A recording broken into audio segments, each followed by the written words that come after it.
Or the other one. Thank you. 10 seconds.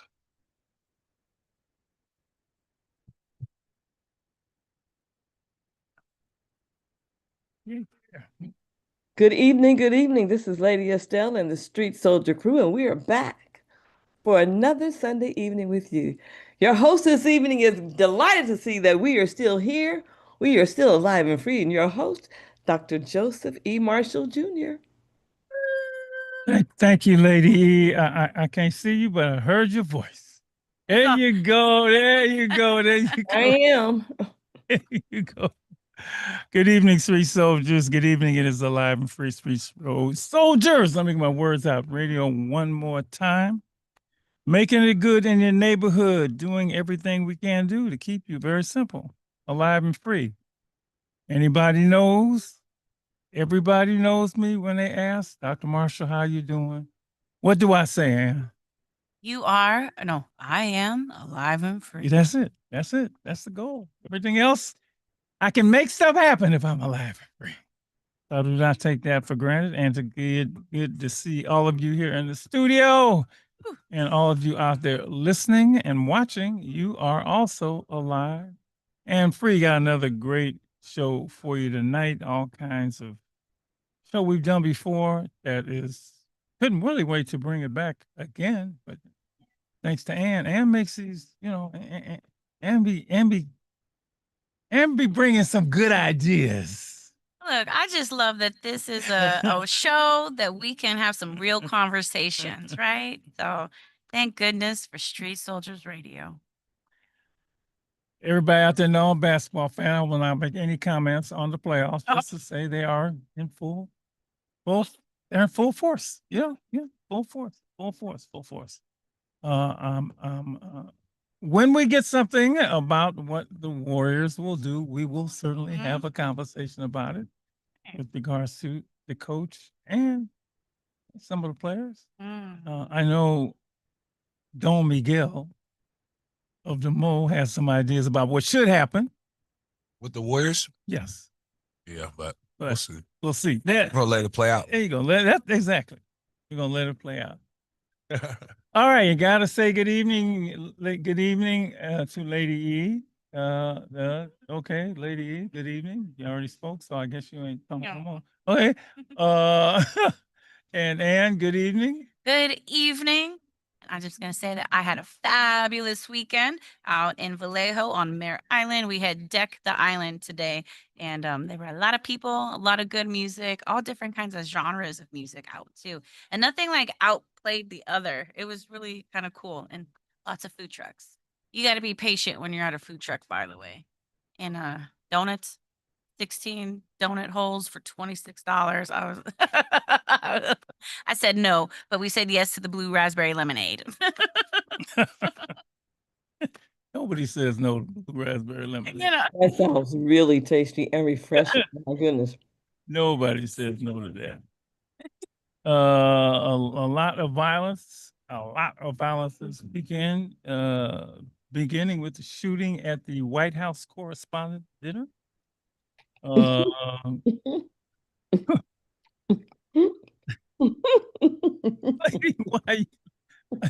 Okay, beginning with that, everybody was evacuated. They did apprehend someone, and they are checking them out. Yeah, checking them out. I mean, anytime you have one of these, obviously shootings of How many times has that happened? 3 that I know of. Okay, 3 that I know of. But the question is, the big question is security. It seemed to be some real lax security as to how this shooter got past everybody to get there. But that will all come out. I'm sure that will come to light. And like I said, that's just one of a series of news. 2 teens were killed after a planned fight in a North Carolina school. Oh my goodness. 1 killed, 5 wounded in a mass in a mall shooting, a mass shooting at a mall in Baton Rouge. I don't know what's going on in Louisiana because last week we had the Shreveport Wow. one that, this guy killed all his kids. And this was a shooting at a mall in Baton Louise, Baton Rouge, Louisiana. What else we got here?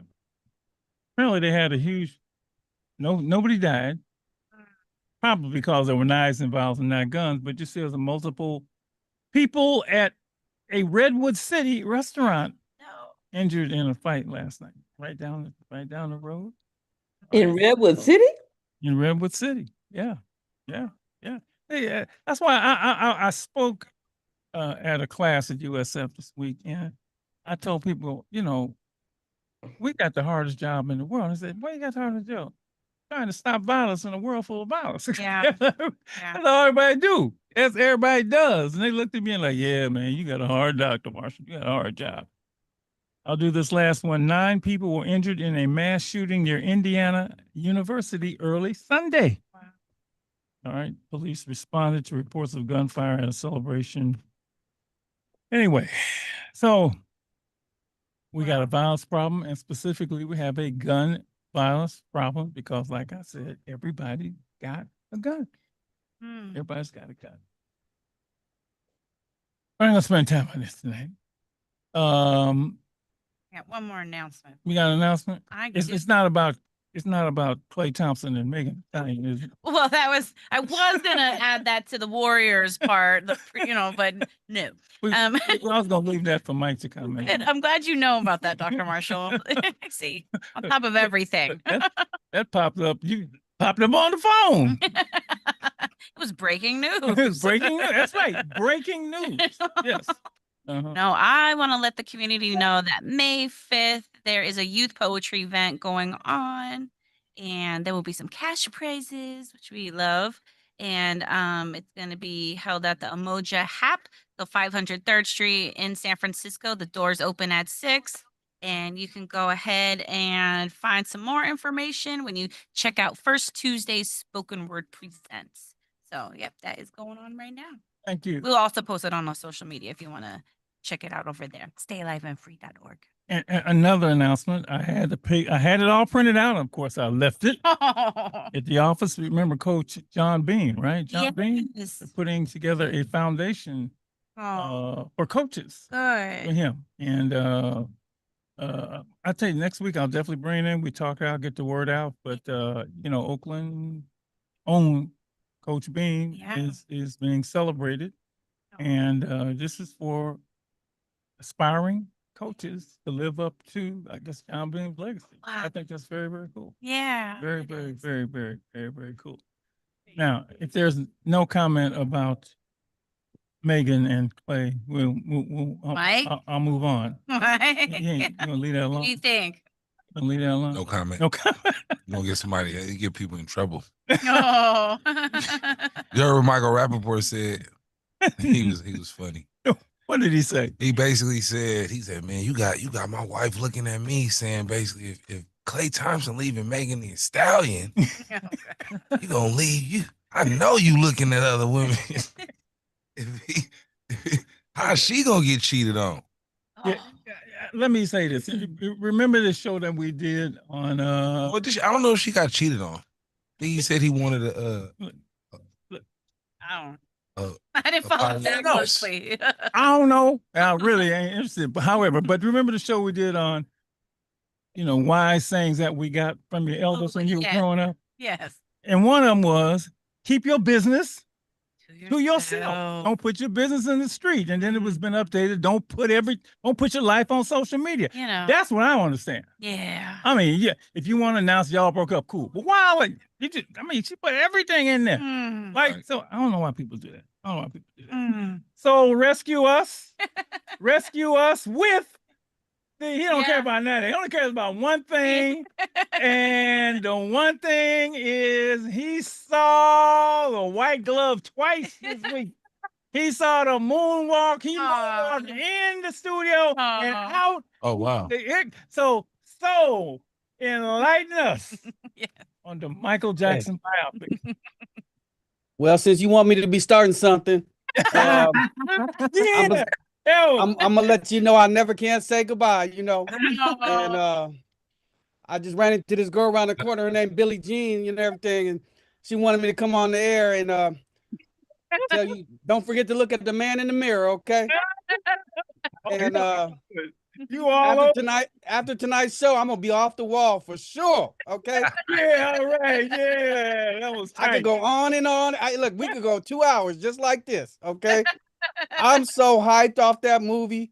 oh, Y'all, please go see Michael. I was crying in that theater like oh, I was in tears. That wow. was pretty good. Well, and not only that, what did it say? It broke. What is that? I got this somewhere in here. It broke the Mm, record, and it Well, broke. no surprise, that's what he does. wow, that's true. No, I want to get the exact thing. All right, the Michael Jackson biopic. Michael overcame poor reviews and production problems to achieve a record-breaking opening weekend at the domestic box office. The film earned $97 million in its opening weekend. All right. Easily the biggest opening weekend of a musical biopic in history. Wow. Previous record was held by Straight Outta Compton. Wow. About NWA, which $60 million domestically, and I'm gonna see who knows Bohemian Rhapsody. Did you see that? No. No. Do you know Good movie.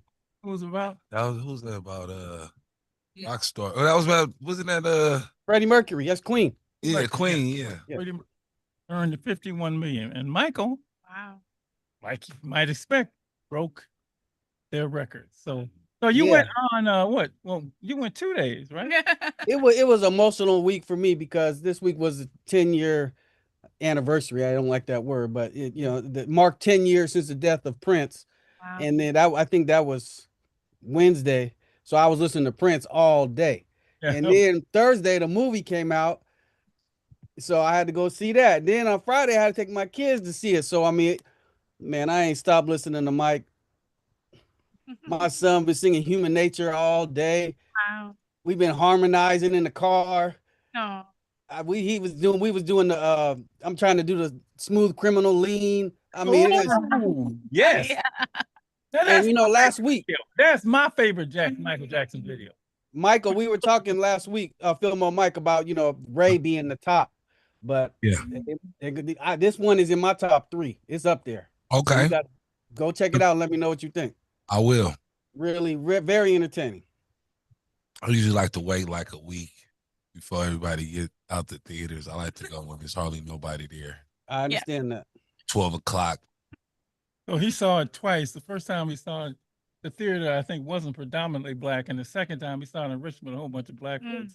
Well, the course- first time it was predominantly empty. It was just, Okay. there wasn't nobody in there. But the set on Friday night, yeah, it was folks in there, and it was black folks. So we was up there talking to the screen.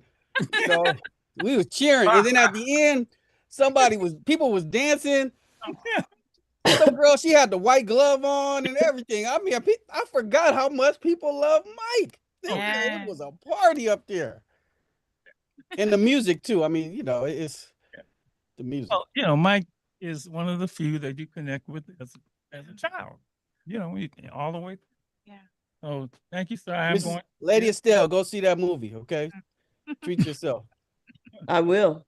Thank you. You take your grandkids. Oh. Okay. If you can Yeah. persuade them. See, I always get the phrase or the song to me. They're always like, "Annie, are you okay?" And I'm just like, "Ah." Oh yeah. But no, I sent Malcolm a video of Evelyn today because she did a school dance to now I Want You Back. I want you back. Yeah. Yeah. I just thought that was. I was like, "Oh, this is perfect." So anyway, I just wanted Doc, you might have mentioned it because I was late. I know there was some other news that happened, in Washington, D.C. And it's so interesting that I saw the headline and I'm like, okay, what's for dinner? It's like it doesn't even matter. I didn't even want to read it. I don't care. I just okay. And I guess that's just a sign of the times.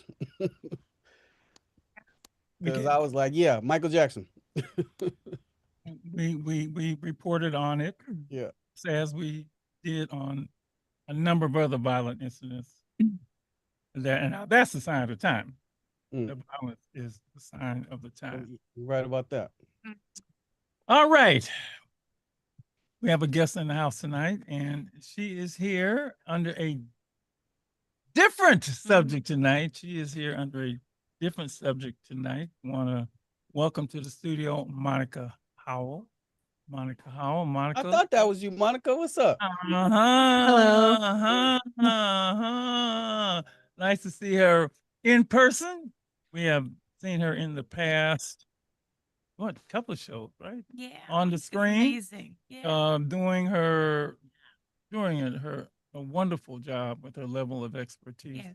with Yes. regards to immigration law. Yes. Regards to immigration law. I want to say, I know I said this to you in email, Monica. Maybe I haven't said it on the phone, but every time you come on, people are like just so grateful and thank you. I appreciate it. Thank you. Thank you. And it's not just how they feel, it's your willingness to inform people about this. And you want them to know what's up. You want them to know what's up. So really want to thank you for that. And I'm sure you'll be back again because it's an ever-changing, ongoing thing. We had a few more Oh, years. there was something that happened just this weekend, right? Or this week. Like they taking naturalized citizens. They coming after those folks. Monica, I'm sure you saw that, but we kind of knew that anyway. yeah. I knew that anyway. But she is here to help us with something completely different. But it is a topic that we have done previously, and brought it to our attention once again that it is Autism Awareness Month. But I like the way you framed it. They call it now Autism Acceptance Month. Yes. That's right. I like that because they moved from awareness now to framing it. I mean, saying autism acceptance. Celebrating diversity, right? We're all Yes. human and Yes. learning how to accept each other's differences. We did this show in November of 2023, our first time. It was the bomb. It was great. Had a lot of calls. Yeah. We found out a lot about autism. Unless somebody, I don't know, has a relative or lives with it, or you got your notions about it, right? And so that show opened not only my eyes but the listeners' eyes. And we had a lot of calls. So we're going to talk about it again tonight. Let me give you the number, 877-955-1061, 877-955-1061. Before we begin with Monica and her story of autism, let me just read. Where did I get this from? I got this from, I don't know, the Mayo Clinic, I guess. Okay. Autism spectrum disorder is a condition related to, and by the way, when I finish this, you tell me if this is right, okay? Will do. Autism spectrum disorder is a condition related to brain development that affects how people see others and socializes. This causes problem in communication and getting along with others social. That's what this says. Let me read the whole thing. The condition also includes limited and repeated patterns of behavior. The term spectrum in autism spectrum disorder refers to the wide range of symptoms and the severity of these symptoms. It includes conditions that were once thought to be separate: autism, Asperger's, childhood, well, they got some names for this, disintegrative disorder, what are they? In the form of widespread development disorder that isn't specified. The spectrum disorder begins in early childhood. Over time, it can cause difficulty functioning in society. For example, it says here, people with autism spectrum disorder may have problems being social or when in school or at work. Often children show symptoms of autism in the first year of life. Small number of children with the condition appear to develop as expected in the first year. Then between 18 and 24 months of age, they may lose some skills and develop autism symptoms. It says here there is no cure for autism spectrum disorder, but getting treatment early during the preschool years can make a big difference in the lives of many children with the condition. Then it goes on to talks about symptoms, which I'm not going to read all of that. Patterns of behavior, Then there's a little piece, and this is what we found out last time Mm. about autism in people of color, Mm. because that's not necessarily autism spectrum disorder affects about, I'm glad it's 1 in 36 children in the United States. But racial and ethnic disparities show how it is identified, supported, and experienced in communities of color. All right. I think that's enough. Thank you very much. I agree with much of what was said. Sir, I don't think I don't know. Mike, Mike, can we turn up I don't my think I mic a little watched bit, or maybe it's just I can me? hear her. Okay, okay. thanks. No? All right. Yeah, I'm good. Missed out. Okay. yes, I just want to say that I do agree with the definition that you read from the Mayo Clinic. And I think what's really interesting about autism is that in the media, it's shown in a very different way than in real life, right? Mhm. Because I think when a lot of people think of what an autistic person is, they think of the movie Rain Man. Are you familiar with that movie? Yes. It's an I old think that, movie. yeah, no, that's Tom Dustin Hoffman, right? Yes, Yes, Dustin Hoffman. Dustin Hoffman. So the thing is that for those of you who aren't familiar with the movie Rain Man, the person who is autistic in the film is portrayed as, you know, being able to do very complicated calculations very quickly, not really having any social skills at all, and not being able to have any eye contact at all. And I think that so folks, when they meet my son, who's 8 years old, and I tell them that he's autistic, they're very surprised because they always tell me like, "Oh, you would never guess." And the thing is that just as how there's no neurotypical person that is the same as another neurotypical person, all neurodiverse people are different as well. So, like you were saying, from the definition that you read, autism is a spectrum. And so there are certain characteristics of folks that are autistic that may appear to be more obvious than others. And another thing sometimes that autistic children do is they mask their autistic traits in order to blend in with their neurodiverse peers. So definitely okay. Let's back to, and I think the word spectrum helps a lot. Right. All the spectrum says it's a, you know, it's a wide, wide range Uh-huh. is the word I'm looking at. But you're right about that movie. I remember seeing that movie, and for years that was the image of autistic people in my head. Right. You know, it was. You know, somebody was autistic. It's stuttering. I had all of these. You know, I had, you know, and so uh, this. I guess redefining or clarifying, trying to look for the right word, Okay. the range spectrum of autism has probably been helpful for everybody. It's Mhm. got to be. Mhm. And Doc, too, there's a lot of misinformation as well. I Yes, think part of it is just clearing up, you know, so much misinformation that's out there too, about autism. that's why we're trying to find out Yeah. Yeah, yeah, the truth yeah. or what it really is. And for us, you know, look, folks, if you call in 8779551061, we chose not to have. We didn't bring a doctor in. Okay, Yeah. we didn't bring a doctor in. We brought in families, you know, who have autistic children in their family. Yep. In both cases, this is your son, right? Mhm. And it's Gary's son, right? As we've done so far. So we'd like to hear your experiences, share what you're going through, how you're dealing with it. Yeah, because it's your kid. Yeah. And you love your kid. Yeah.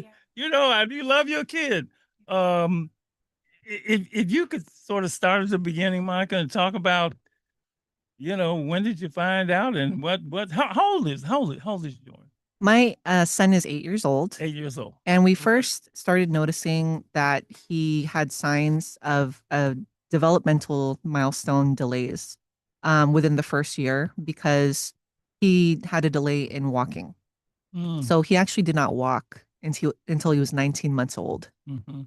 which usually the normal range, it ranges anywhere from 10 months to 14 months. Yeah, yeah. And so when he was delayed in walking, we went to the doctor, and the doctor recommended all of these physical therapy exercises to try to get him to walk. And she told us that, you know, this doesn't necessarily mean that he's neurodiverse or that he's autistic. There are people whose children they walk later and then they end up being neurotypical as well. So we said, okay. But when he went to preschool, when he was around 2 years old, the teachers were telling us that he had a lot of difficulties with transitions. And so, for example, if he was engaged in a preferred activity, like singing a song that he loved, like Wheels on the Bus, and then once they stopped, which was part of the routine, he would have a meltdown or a temper tantrum. And so that was one of the other key elements, aside from the delay in the developmental milestone of walking, where we saw, okay, well, the difficulty in transitions, this doesn't look the same as the type of behavior that my nephews had or that my niece had, which I had watched them and babysat them pretty frequently when they were younger. And so it was helpful for me because the preschool teachers told me, it looks like your son has characteristics of a child who might have autism. And so once I heard that, I wanted to get him evaluated as soon as possible. Mm-hmm. But unfortunately, do you remember 2020? There's like this thing that happened. Oh, It's a global wide pandemic. So You're talking about the TV show. Funny. no. So that resulted in a severe delay in him actually getting diagnosed. And so it took several months for him to actually have an evaluation. And it wasn't in person, it was through several virtual appointments. But that first evaluation afterwards, the psychologist actually said, well, I don't think that he's autistic. One of the criteria that we're looking for is difficulties in communication. He was 3 years old at the time. And I just, took the psychologist's word for it and said, okay, well then we'll let you know if we have further concerns.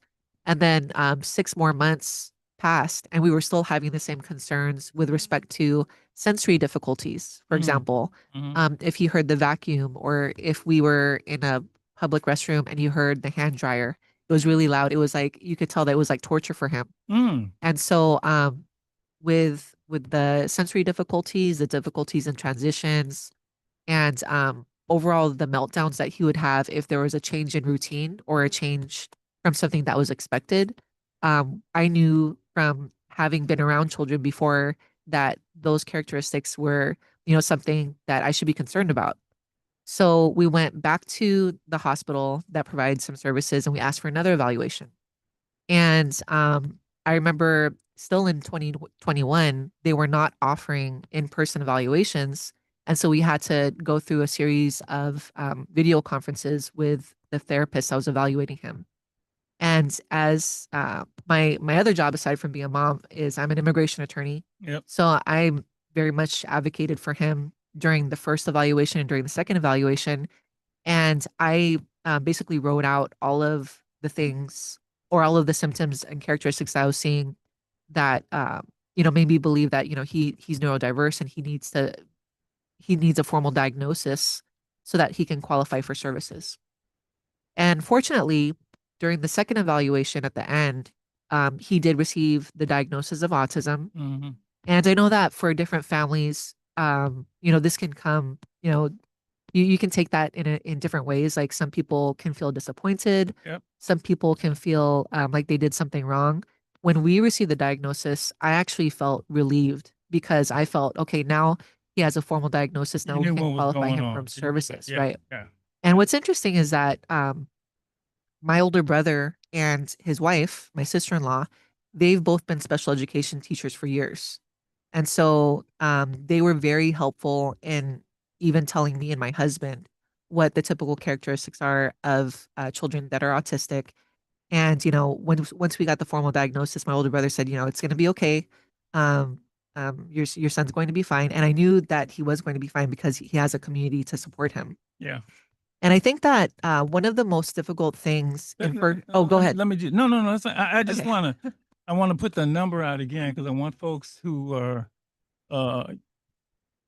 questions, comments, and if you have a personal experience with autism, please give us a call 877-955-1061 877-955-1061. I just want to read some of these things as you're speaking about symptoms. Right? Mhm. And you said the first one for you was that the delay in walking. Yes. according to the Mayo Clinic, I'm just going to read this. Some children show signs of autism disorder in early infancy, such as less eye contact, not responding to their names, or not being interested in the caregivers. Other children may not develop as expected for the first few months of life, and they suddenly become withdrawn or aggressive or lose the language skills they had before. Signs usually are seen by 3 years, are seen by ages 2 to 3 years old. Some people in the mild autism spectrum may have more symptoms that aren't noticed early on. They may not be diagnosed until middle or late childhood. Okay. When there is a greater need to communicate and be social, sometimes a diagnosis is made for the first time in adulthood, which that actually, that was, again, those symptoms were likely present during childhood. Each child, and this was important for me to read, each child with autism spectrum disorder is likely to have a unique pattern of behavior that depends on whether the symptoms are mild, moderate, or severe. So that's why it's a spectrum. Right? That's why it's a spectrum. I got to ask, did you know anything about autism at all when you finally find out?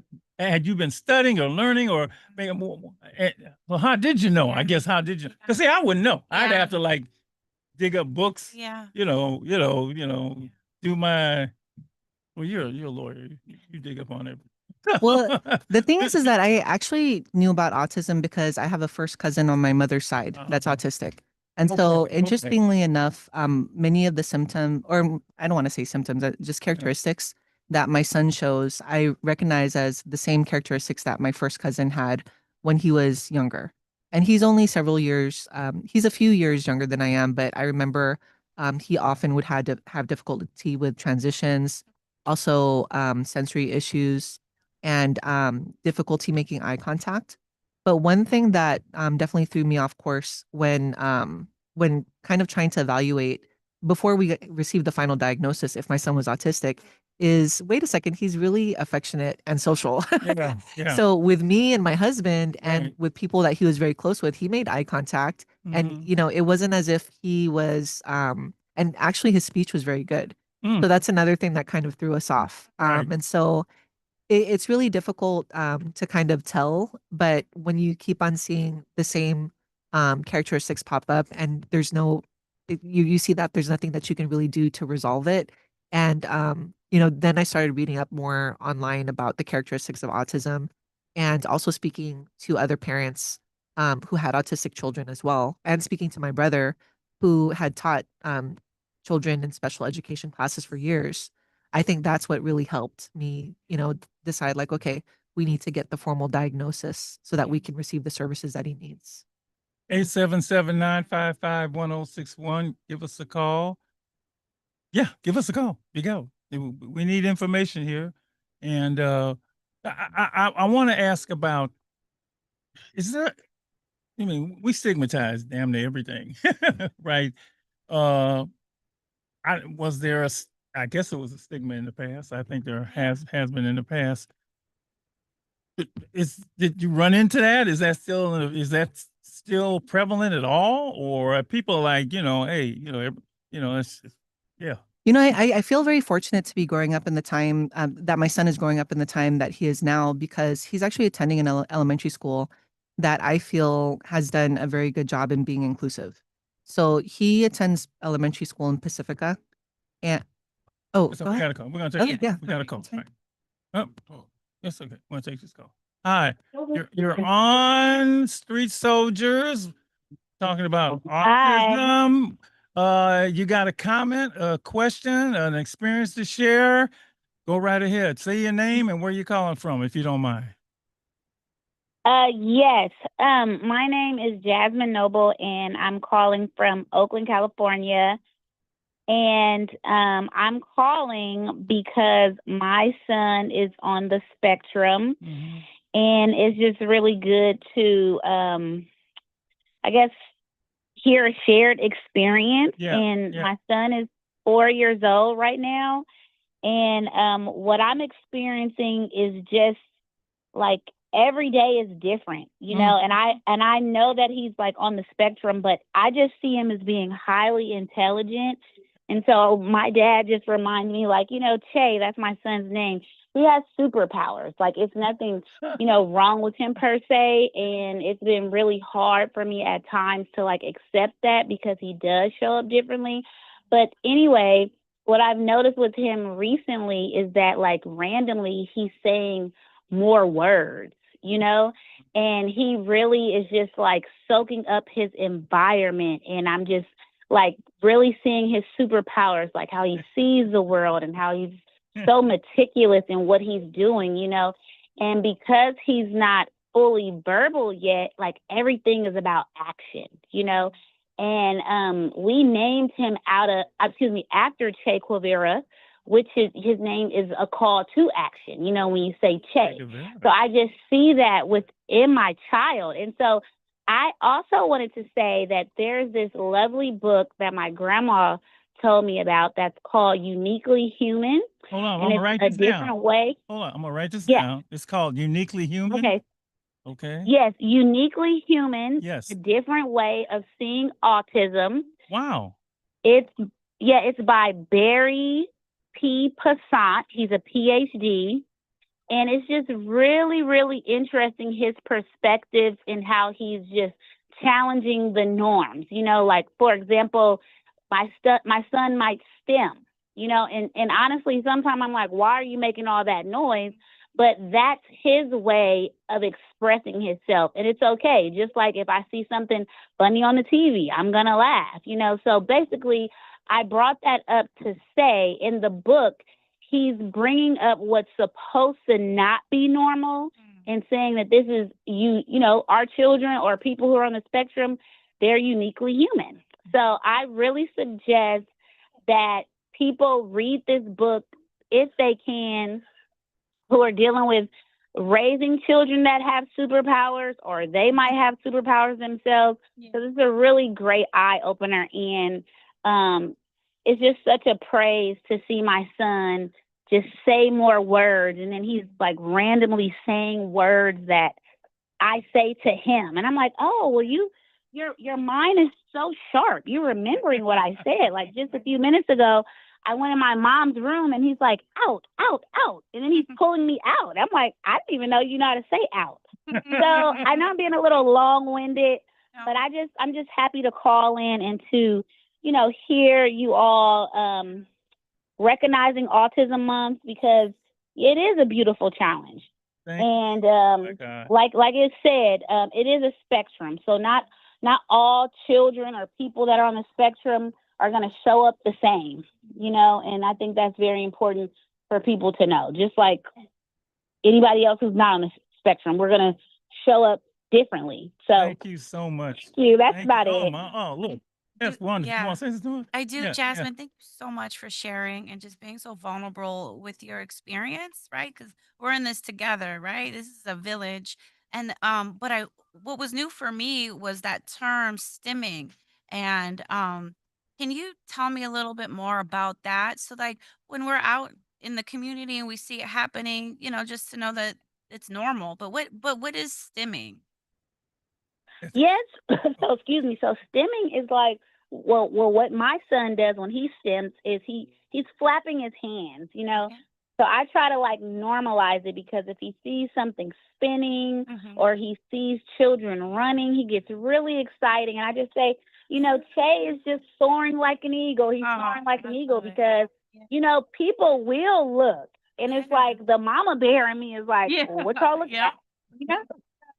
I just make it okay. Because he can get really, really excited and really loud, and no matter where we are. And I'm also seeing that as like a sense of freedom. He shows up how he shows up. And like I said, we do have our highs and lows, but I'm just learning him as I go. Like first time mom, he's 4. So yeah. You're doing great, super mom. You are doing great. Thank you so much. He may be super, but he got a super mom. Yeah. Yeah. Thank you so much. Thank you. Oh, wow. That was wonderful. It was beautiful. Okay. Hi. Hello, you're on the air. Turn down your radio, Yes, please. you're on. Can you say your name and where you're calling from? And we're talking about. Yeah. My name is Callie, and I'm calling from Oakland. I turned off my radio. Are you able to hear me okay? Yes, Loud great. and Thank clear. you. You're great.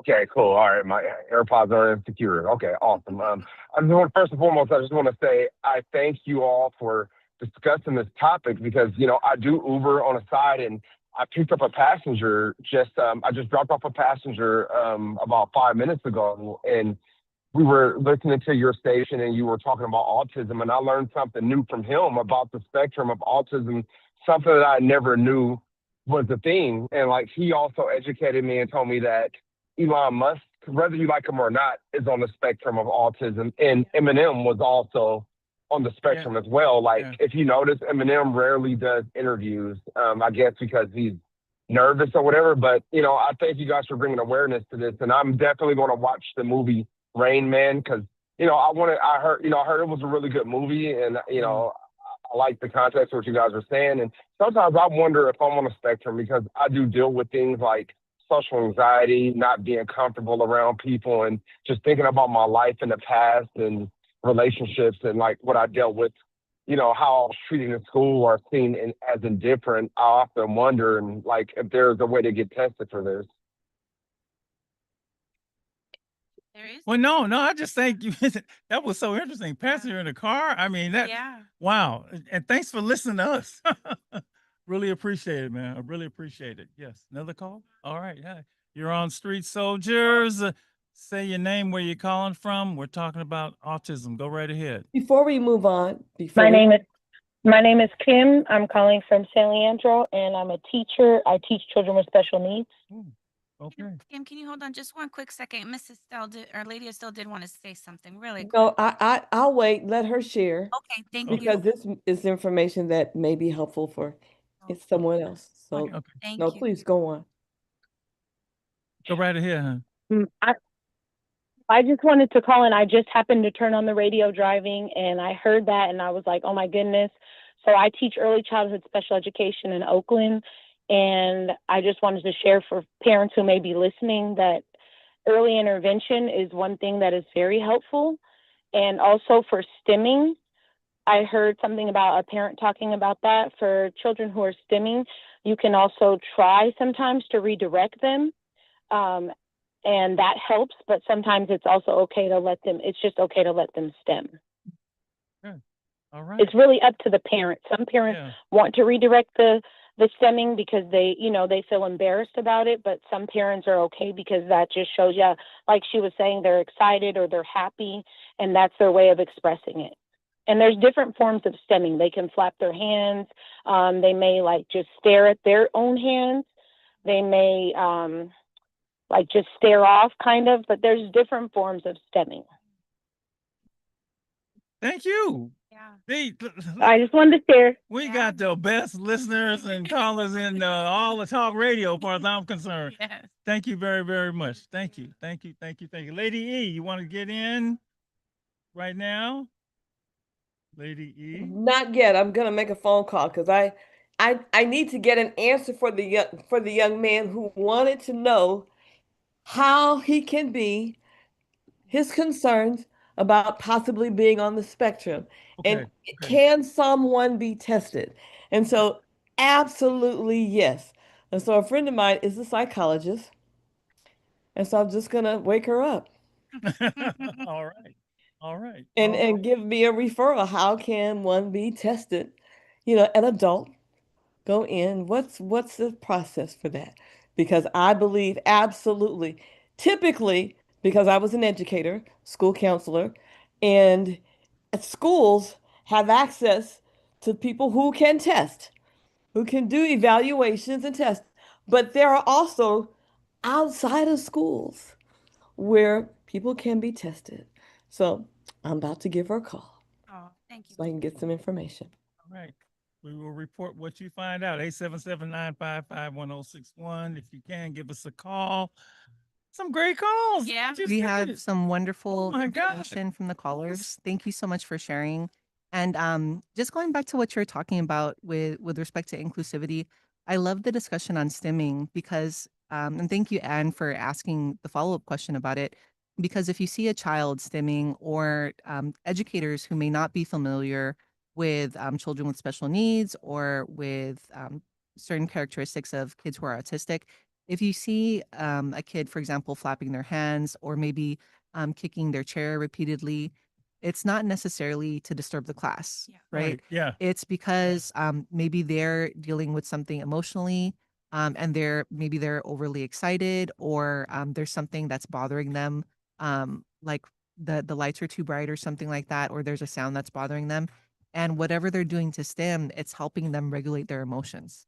So, with respect to inclusivity, I think my son's elementary school is great because we actually have something called Ability Awareness Week, and it's where all of the grades they study different types of disabilities. And usually, the older grades, such as the fourth graders and the fifth graders, they learn more about autism and what it is. And I have to say that my child, his autism is relatively mild, and so he's not in a special day class. He's in a general education class with a full time aide. And the times that I've been there, what I've observed is that many of the kids, if they see him acting in a way that might be unusual, for example, if he has a meltdown, if there's a sudden change in routine, the other kids don't look and laugh or point and react. Right. They understand that that's how That's my normal. son is. Yeah. So, Yeah. Yeah. and Yeah. it looks like we have another caller. Yeah. We do. All right. Hi, you're on Street Soldiers. We're talking about autism. Say your name, where you're calling from, and go right ahead. I'm Ashley. I'm from Hayward, and I just want to say, like, normalizing autism, like, for everybody has been so awesome. Sometimes, like, we're on this spectrum, and everybody has a little bit of things that would be in common. And so, like, we know a lot of people who are autistic. And so sometimes, like, my kids will say, like, oh, that's my autism showing, the little things that they do, sometimes walking on their toes or stimming or. And so making it normal is, like, just amazing. So when other parents do it with their kids, it makes it easier on the parents who have kids with autism. Yes, I agree with you 100%. Thank you. Thank you for sharing. Thank you for calling in. I'm looking at this number, 1 in 36. That means, okay. Oh, we got a call. All right, go right ahead. Say your name, where you're calling from. We're talking about autism on Street Soldiers. Go right ahead. Can you hear me? Yes. Oh, okay. Yeah, my name is Philip. I'm calling from San Jose. I'm a caregiver, and then I have a child that she she has Angelman syndrome, and it's close to Angelman syndrome and autism sort of get mixed up, misdiagnosed in a way.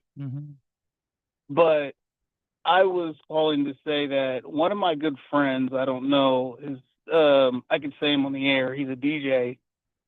His name is DJ Stoney with the Autism Family Network, and he has a lot of information about autism and people being able to get tested even as adults. And when we're not on the, if we get off, when we're not on the air, I could give you his number, and you can reach out to him also, because he's like he does all the autism events from the Bay to Santa Cruz. Wow. That's awesome. Thank Oh you so much man, for sharing. thank you. Thank you sharing. so much. Thank you. Appreciate that, man. We have your number. Appreciate it. We will reach out. You gonna hear from us. Yeah. Nope, got another one. We'll take them. Oh, it's 2 minutes.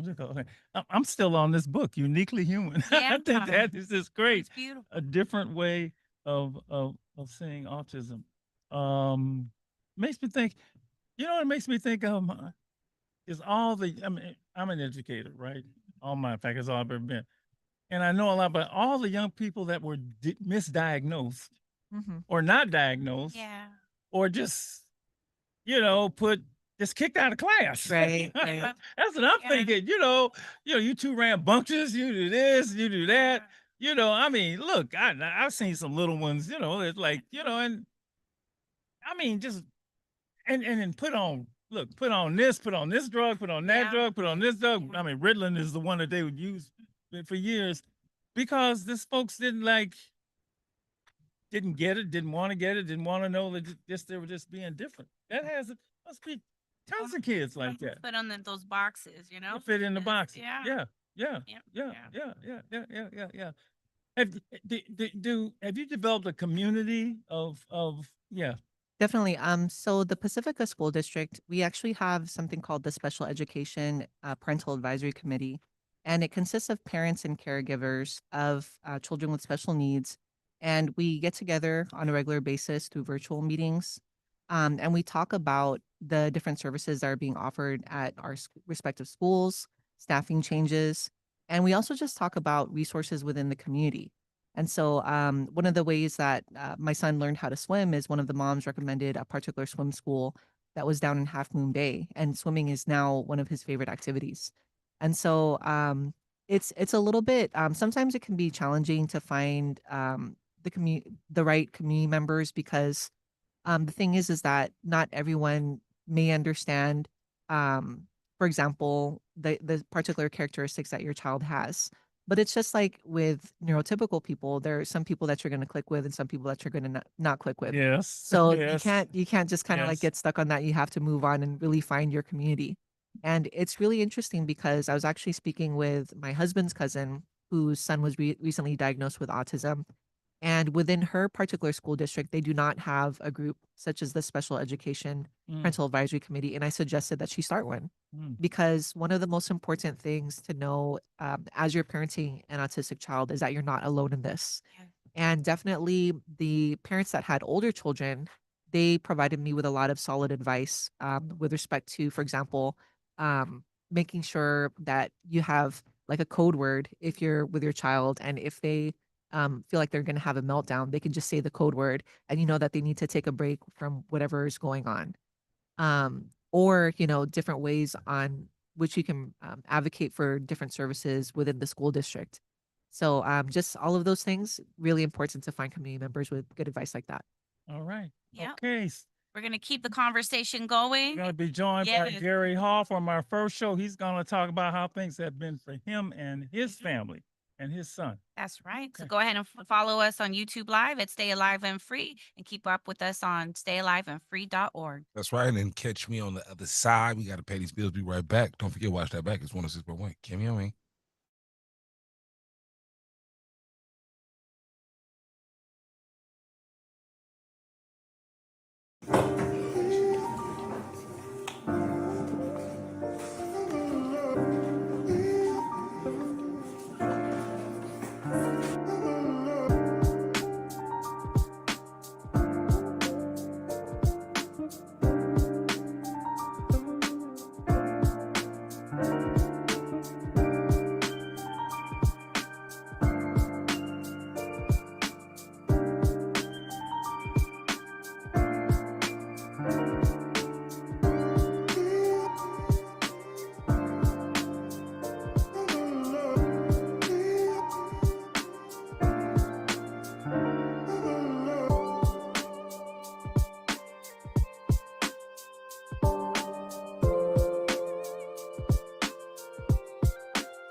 Hour number two, alive and free, Street Soldiers Radio. What a wonderful first hour we had. Our second show on autism.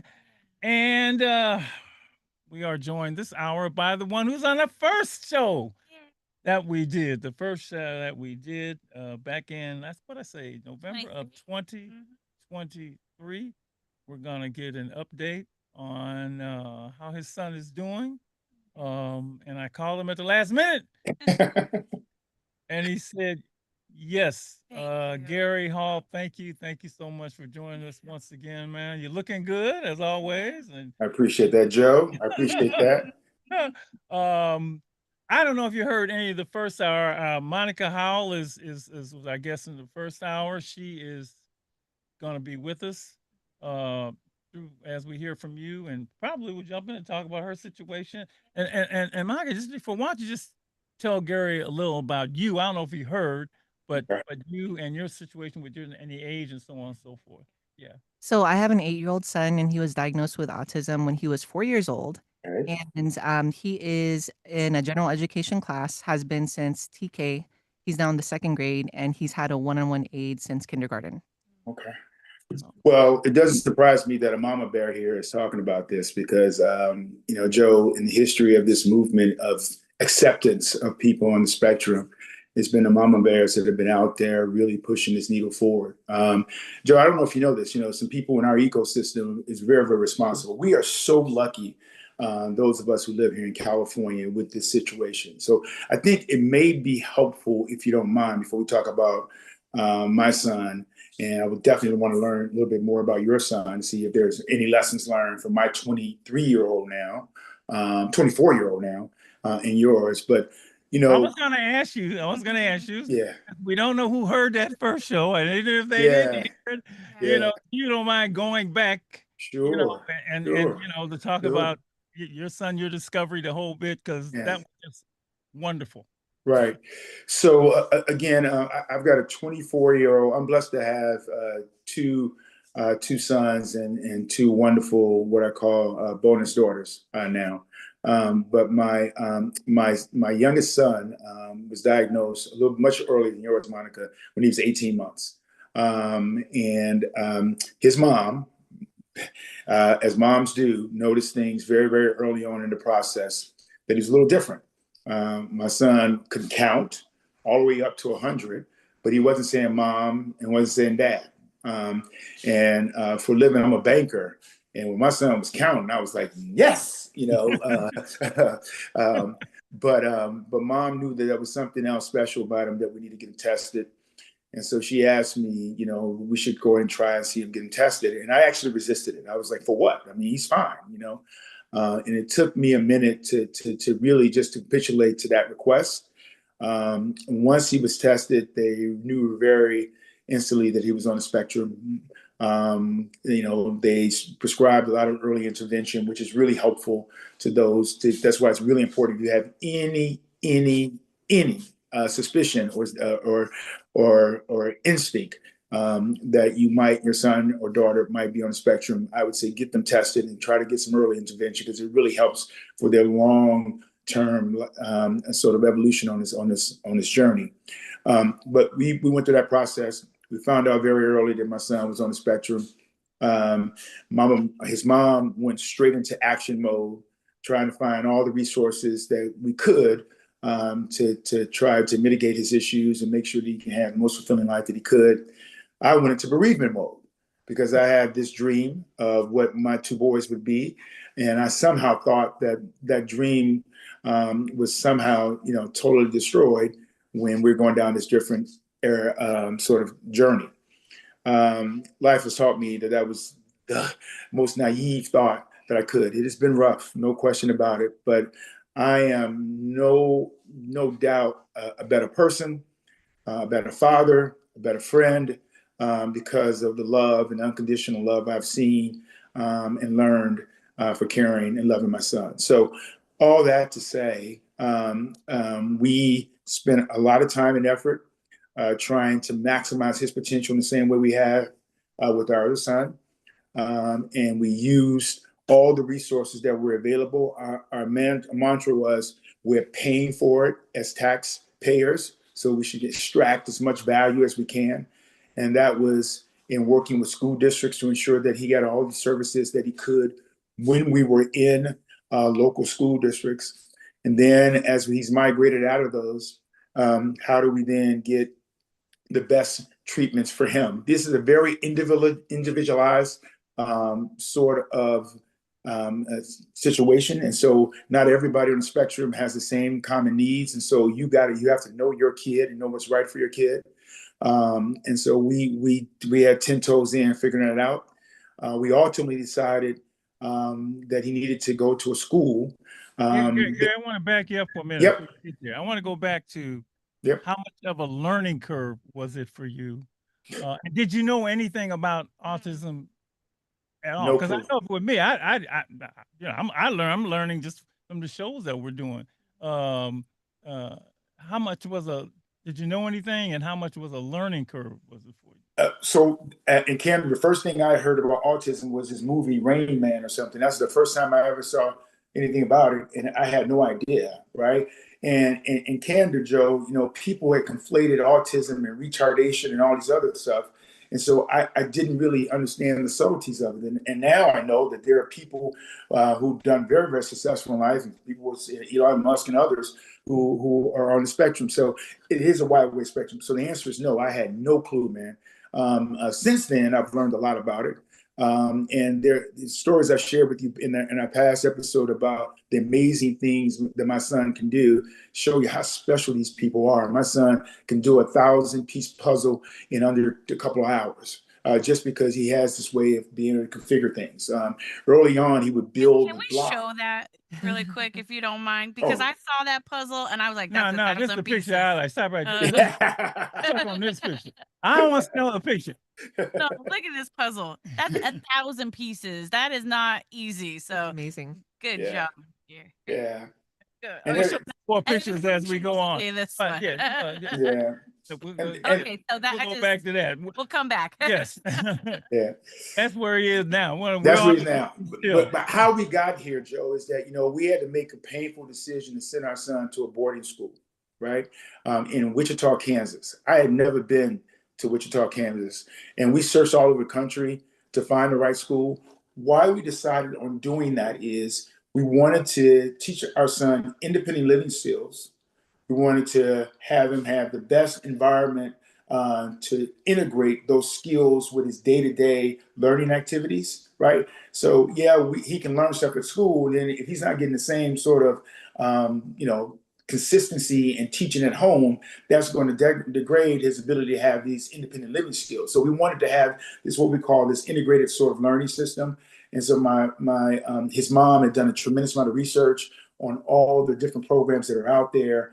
We visited schools as far as Boston, and we were willing to do that if we needed to, and found a place in Wichita, Kansas called Heart Spring, where he spent 6.5 years there, including during the pandemic, which was extremely hard for us.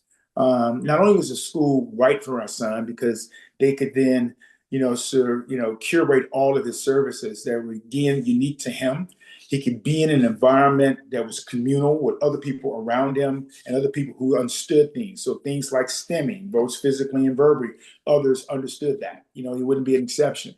And then broader than that, the community itself within Wichita was very accepting. So these kids were not just sequestered on a campus. They could go out in the community and go to the store. And so as they transition, and we'll get to this, into adulthood, they had reps.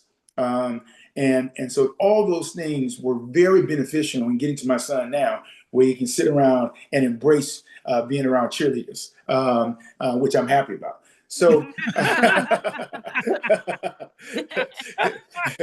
so the point being, let me ask you this. Let me ask you this. As going through this, because I also looked. I think what we talked about on the show was, young men of color, people of color. Oh man. What'd you learn about that, and your concerns, going to an environment where there might not have been. That was my biggest concern. So when she said we got to go visit Wichita, Kansas, I said, what? That's not going to work.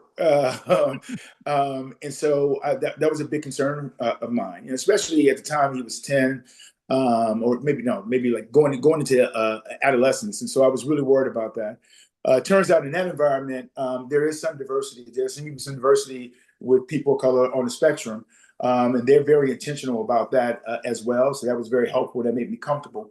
But throughout his journey, that intersection of keeping him safe, understanding how he's got to be folded into the broader society. I'll give you a current study, and I'm fast forwarding. Just bear with me. Joe, your show is a lot about how we keep people safe and alive, and all the things that are going on in America. This whole ICE situation scared the bejesus out of us. Why? Our son now, and we'll talk about that later, is being cared for by a phenomenal agency out in Antioch. And most of his staff are people from the Hispanic community. Some have migrated from Cuba. And during all this sort of ICE stuff, the notion of my son being in the car, right, when some ICE agent is approaching his staff member, right, and my son not being able to communicate, and when they were doing the things that we saw them doing, that scared the bejesus out of us, right? And so we had to come up with a plan. And we literally, in working with the agency, who, even though, they were going through what they were going through, they understood our concern. My son will wear a sort of not an ornament or something that says, "I'm autistic," all right, everywhere he went. Okay. And so if at least if they're accosted by ICE or anything, they can point to the sign and say, "Hey, we're caring for the autistic child," right? And so those things, you have to be concerned about. You can't divorce yourself of the other stuff that's going on in society just because you're dealing with the things that we're dealing with being on this autism journey. And I say to you, Mom, as a mom to a 4-year-old, please do not underestimate those things, because especially our son was low functioning, not nonverbal. I think you mentioned your son is in general school, so that's phenomenal. But sometimes that's also a curse because people don't know, right? And so we got to be really attentive on making sure that folks can understand this wide spectrum of autism. And that's why I'm so happy that this is Autism Acceptance Month, as opposed to just Autism Awareness Month. Yep. Yep.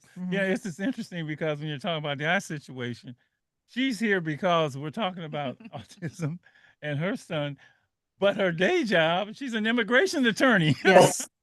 So I definitely can identify with the fear you're feeling about some of the workers that assist your son being detained and being questioned, and your son not being able to communicate with, the situation.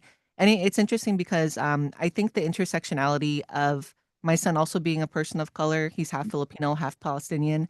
I always think he's 8 years old right now, but when he's 15 or 16, and if he has a meltdown or if he can't communicate in a certain way that a law enforcement officer, for example, wants him to communicate, what's going to happen, right? So I think about that all the time. And so I definitely agree that it's really important to not only be aware of autism, but be accepting of it, know what the characteristics are, and know that people have different styles of communicating, right? People have different ways of thinking. And it doesn't necessarily mean that they're trying to act out of pocket or they're trying to be disrespectful. So it's really important for everybody to get to know the neurodiverse people in the community and what that really means and how we can best support them. You brought up something that I hadn't thought of: the police, law enforcement. And as one who was on the police commission here for 14 years, I don't think officers have any idea about they got. Go ahead. But Joe, we talked about that in the last show because that was the first reaction you had, and we were a little closer to the inflection point with George Floyd, where that was forefront of our mind. And I told you what I did. I live in Piedmont. When we moved here, I took my kids, both my boys, to the police station, introduced them to the police officers, told the police officer that my son was on the spectrum. He has a tendency to elope from our backyards. And so if he sees something titillizing to him in someone else's backyard, he's going to try to get there. And so if you wake up and see a young African-American male jumping on your trampoline, that's because he's on the spectrum. And so, at first they were a little, taken aback as to why I would do that and assumed that I was making some prejudgments about them. Afterwards, when we had a couple of situations, they were extremely appreciative of that extra action.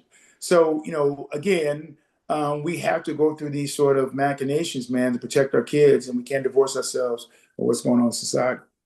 Can you tell us just a little bit more about elopement? Because I think that might be a new term for some people, Sure. divorcing, and if there's So, any other yeah. vocabulary or actions that you might want to share with us. Bottom line, when my son felt like he wanted to break, he's like, deuces, I'm out. So whether it's at his school, and he's like, I'm tired of this subject matter, or whether it's at home because I'm tired of dad talking to me and lecturing me, whatever, he's gone. He just leaves, right?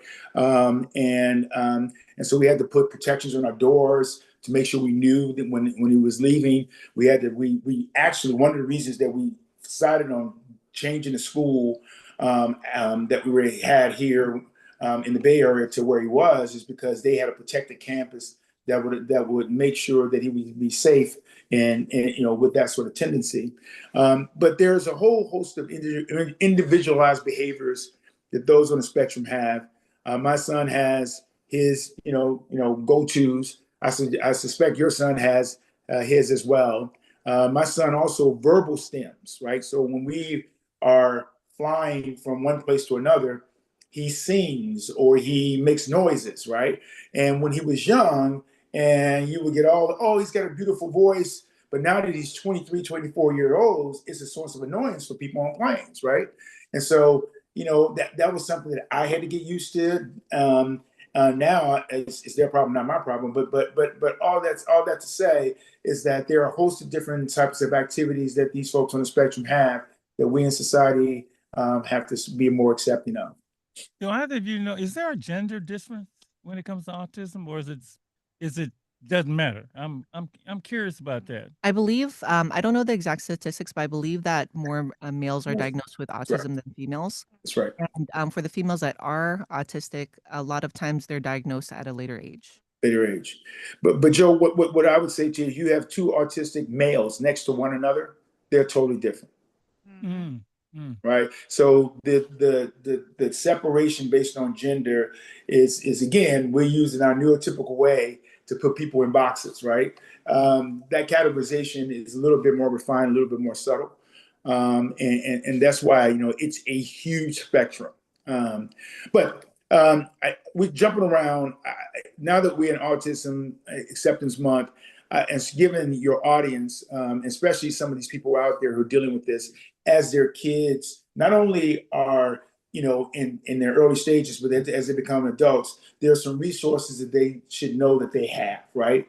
And the first thing I want you guys to have a tremendous amount of appreciation for is the state of California is a unicorn with respect to providing services with people on the spectrum, right? We have in the state started some time ago by, get this, Joe, a Republican, right? It's called the Lanterman Act. And essentially, from the time a kid is born and diagnosed to their dead, they get a range of services that helps from everything from case management to behavioral services, a whole host of things that my son benefits from, right? 400,000 people get benefits from these regional centers. And Joe, going back to what I was saying, someone in our ecosystem, his mom was one of the catalysts for these regional centers being born. The San Francisco, I think it was called like San Francisco Aid to Retarded Children or something like that. And they had a sister agency in Marin, were really pushing hard to change this way that we would actually treat people who had mental disabilities. With the whole eugenic stuff, people would just put people away and separate them. And so we had like literally 30 and 40,000 people in these 4 state hospitals that were overcrowded and had horrible services, right? And so these women, moms, were advocating that this was not the way that they wanted their children to be cared for. And in particular, she had a statement that I wanted to read to you, Joe, because I thought it was great. And Chuck provided this to me. Her name was Dorethe Collins, by the way. And she and her husband, Daniel Collins, he was a dentist. They were really evangelists out there and getting this act passed, working with others around the country. And she said, I just didn't think it was fair for him, her son, to be involved, and wanted for him not to be involved. And I wanted other people to learn that there are going to be some disabled people around, and you might as well get used to it, right? And so she changed the system of having all these people cared for away from us in these sort of institutions, and brought this to where they're cared for within the community. And that's why these regional centers have been formed. We all get these services. This is an entitlement, all right? If you know about it, and if you know to ask about it, okay? All right, an entitlement, all right? So literally, you are entitled to get your kids the services that she or he needs through these regional centers from the time that they're in school, working when they're up to 22. They work in tandem with your school district, okay? Because your son or daughter is entitled to have a free and appropriate education, and that education is tailored to their needs. So you have to work with your school system to make sure you're getting that for your child. And then as they migrate over the age of 22, they become an exclusive patient, or not patient, but client of the regional center. And now you have a case manager. So let's bring us up to date. What's Grant doing? So Grant is now aged out of his program that he was in Wichita, Kansas, and now he has to come back to California, a place that he had not lived in. Now, he would visit from time to time. And now what do we do? Okay. And so first we have to think about, where is he going to live? What sort of services he's going to have? Who's going to help us get those services? And talk about education, man. Woof, we had to go back to school. We had done all the things that we needed to do to work through the school systems, but this is a whole different animal. And so, we had to think about whether or not we wanted to be in an adult residential facility, okay? And that's when your person is in a place and they provide all the services. If something happens to that facility, his services goes away. Or do we want to curate our own living environment and then get people to come in to provide these services? And that's called a support living service program. Okay. All of this is subsidized through these regional centers, all right, that you and I help pay for as taxpayers. So again, you should take advantage of that. And so we had to think about what was the right sort of regime for him, and the battery of services that he needed for him. And so we decided to have Grant. We've got a place out in Antioch. He has one roommate. We work with this wonderful agency, My Connection. They curate in coordination with us all of his services. He's involved in a day program where he gets up like you and I every day, 8:39, goes in, checks in, goes in the community. They have different things for him to do during the course of the day. And I share some pictures of all the things he's involved in. He has recreational activities. He bowls. He shoots basketball. He's got a great left hand, Joe. I'm telling you, man. You can go. All right. Him and Obama. He shoots basketball. He goes to Warrior games, and the fact that he can take a Warrior game with all that sensory stimulation, and can be in an environment that he's not just tolerating but thriving in, is a testament to how much work he's done. So I'm very, very proud of him, and the people who are working with him. And so we're just in a very, very good place right now with the services our son has been provided, him being closer to home, and being blessed to be in the state of California with all these services that we can get paid by the taxpayers. Pause to get your reaction. How old is Grant now? He's 23. 23. Yeah. 23.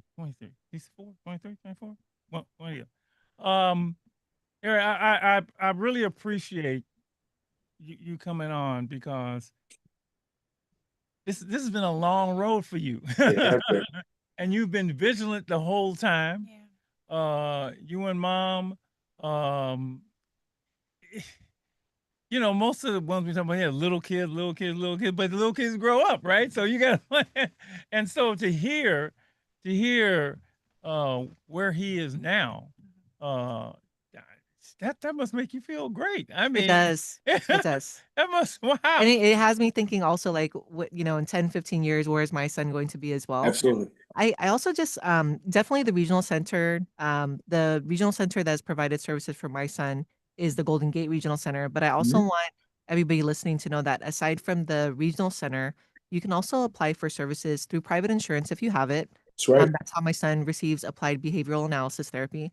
And then also, aside from the regional centers, aside from private insurance, you can also look at your individual school district where you live in. So Mhm. my son was found to be eligible for a one-on-one aid, which is great, and he also receives occupational therapy and speech therapy at school as well. So definitely, if you have a formal diagnosis of autism, I definitely recommend looking at those three categories: private insurance, regional center, and also the school district where you're living in for services that your child can get. Um, no, this is all. It's just, where else would we get this? Yeah. This is show those pictures, and we're gonna show these pictures of Granted at now. Yeah, so that's him at the. And Gary, you tell us what each of those pictures are. Where is Yeah. it? So I couldn't make it to the game, but Grant says I'm doses. He's there. So Grant, they actually, and this is a great community win. The Warriors actually had a day for special needs folks, and Grant's the service team that he works with took a bunch of adults with autism to the game where they enjoyed and had a great time. It's funny you mention that because in order for him to be in an environment like that and thrive, there's a tremendous amount of work that has to take place. And so they were talking to him weeks on, showing him games on TV, letting him know where he was going. So when he got there, he was so excited because we were finally there because he had been hearing about it for weeks, that he really, really thrived. There's some other pictures here where you can see him. He's Before out in we the go, all community. right, you tell us about each one of these. Yeah, so here he was just bowling and he made a couple of strikes, so he's very happy with the trophy that he's received. He's decided, and there he is again. He wants to smile and let Dad know that he can bowl, and he wants to take me on next time. So You're going down, Dad. You're yeah, going I'm going down. And then he's out in the community. We show him what the growth, and then he's out in the community. He loves shopping, man. I love this. Yeah, and he looks to get his Cheerios. Yeah. Now, Joe, he's still like every other kid. He still gives me the check. Man, you got a great smile, man. You got a great smile. But he loves going to the store. And then this is he and I going. I take him to his doctor's appointment, and listen, man. A lot of times, and rightly so, I know his mom is unbelievable and has been throughout his life. But this is not something that you can advocate. I want these dads to lean in and be involved and understand not just the caring for the child when there's behaviorals and things like that, but getting into these services, understanding what they're about, making sure they understand all the programs that are available, making sure they're vetting the people that are caring for these kids. You need all hands on decks, and dads got to be involved just as these moms are on the front lines every day. Yeah. Now this is my favorite because this is impressive. Yeah, that's a thousand piece. And he does these pretty regularly. This is his way. We all have our therapy. I like watching sports, and his ways of doing puzzles. And this has been a way he's been doing this throughout his life. And they've just gotten more expansive along the years. Yep. And then going back to this whole acceptance stuff, we're finding that there are aspects of the community that's not only accepting, but very intentional about showing care and adoration for these kids. And so the fire department out in Contra Costa County, they love to bring the kids in, show them all the different utensils they have, and the kids get it. And the adults get a lot of fulfillment out of this. So this is just an example of how other aspects of the community come in and be embracing. Right.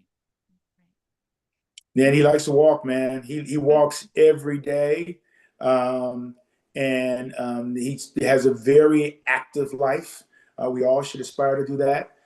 He likes the outdoors. And now that we're back, too. He clean. Yeah. He his legion. He got his legion stuff going. That's right. That's right.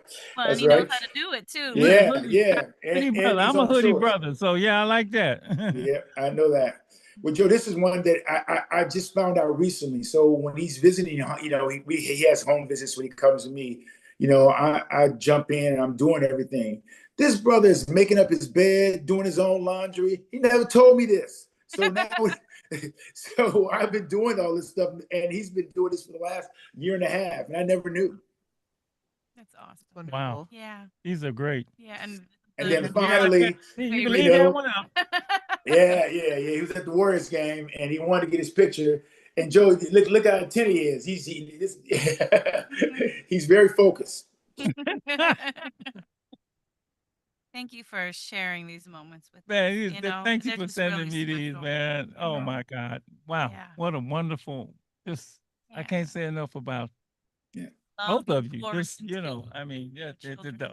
the listening, everything. And like I said, we love our kids, right? Yeah. We We love our do. kids. Yeah. And I gotta let But Lady E say something before, Lady E, and you the spiritual one here. I'm just Well, I think that just hearing and seeing how far he's come, but he didn't do it by himself. And it's not just him, it's both of you. The parents, the lady who called in, the young man who called in. The impact that our children have on us, yeah. how much they teach us, how far we find we can go and grow with their guidance and their experiences and the love. Sometimes you don't realize how much you can love Mm. Yeah. That's a good because way of to the put it. expectations that we have as parents. We have Put it. expectations for our kids, and those are kind of easy. But when our kids cause us to go deeper, to do more, to see more, to understand more, the growing that happens isn't just them, it's us as well. And what a blessing that is. What a blessing that is to be stretched. and Lady, you said it right, to be stretched. That's absolutely right. I mean, my son taught me how to be present. He Mm, does not allow me not to be. And so that was something that I struggled with, right? And so being able to do that, I know. And then, we all think about reciprocal love having to come in a certain way, right? So you give it and you want the appreciation to come back in a certain way. Well, his doesn't come that way, right? Mm-mm. And so I've got to get that fulfillment in a different way, and I got to be open to it. So I've learned and been so enriched through this journey. I look back on it. There were some very, very difficult times, you might believe. But after all, I'm a better person. Our family, we believe that we've been blessed. You know, Sometimes I like to say this. They chose you. Exactly. They could not have picked a better parent than you two, than you all. That those of us, you, who have had to take that extra journey, that extra, what a gift.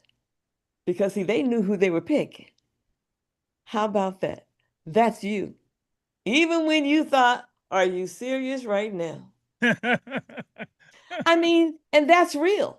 yes. Yes. That's real. And yes, I'm serious. And don't you love it when they check you? God. Oh my. Wait a minute, hold on. And Yeah. then you have to stop and think. You're right. I checked my grandson the other day. No, no, no, no, no, no, no. That's backwards. He checked me and he was right. He was right. I'm always right. Wrong. But when he checked grandma, I thought all I can say was, you're right. I am so sorry. And then I started making excuses. I was just trying to, you know, but they just make us grow in different ways. And what a blessing that is. You It, know, it's really interesting that you say that, Lady, because before I came on the show, I told my 8-year-old son that I was coming on a radio show to talk about parenting. And he was like, "Oh, it's easy. It's just a little bit of love and a little bit of care." And I was like, "Okay." And then, I was thinking like it's like so much more than that, right? But then it also makes me feel good that I'm making it look easy for him, right? Yes. He's like, I care about him very much. I love him Yes. so much. And that he doesn't see like, thinking about finances or like, the different buckets of categories where he can receive services. Like what he feels and what he sees is that his mom loves and cares for him. Oh, And that's the Oh most my important. goodness. So, And that is easy. right. out of the mouths of Yeah. babes. Hey, Yeah. look at that. It Look just at that. it just touches you in a different way. So, Joe, I Wow. got to tell you this, man.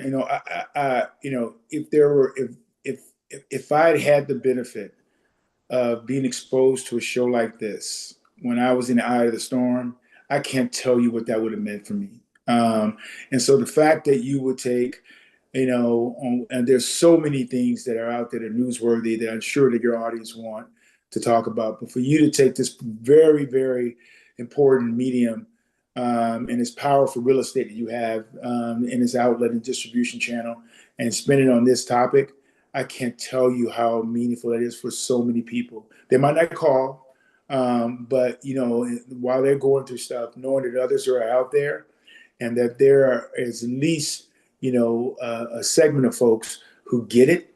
That is just so helpful in this process. So I want to thank you and your team for continuing to shed light on this, and not just the awareness piece, but the acceptance piece is very, very important. Thank you.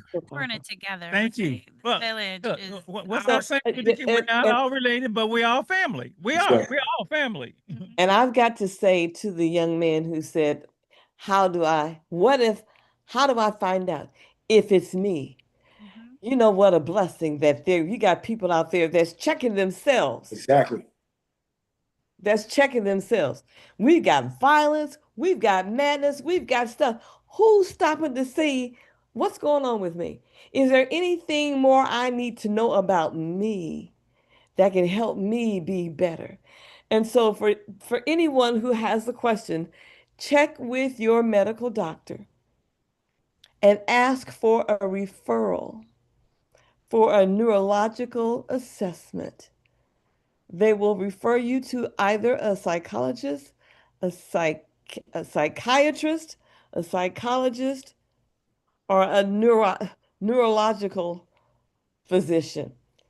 And you can get tested as an adult to see if you have any autism, anything that can, give you answers to the reasons you see the kinds of behaviors or reactions to things that you're seeing. And believe me, there's nothing wrong with you. With you. Nothing. But getting more clarity and understanding so you'll know what to do, how to do is worth it. So again, your medical doctor, request a referral for a neurological assessment. I gotta thank Monica. I gotta thank Gary. I gotta thank you for this again. Gary, it's funny. People ask, man, Dr. Marshall, you always happy. You always feeling good. Because I get to do things like this. I feel good. How can I not feel good when you come on to talk folks about, the immigration attorney work, right? How can I not feel good when both of you come on to talk about, because what's the number one rule for living with alive and free? There's nothing more valuable than the individual's life. Yeah. That's what we start from.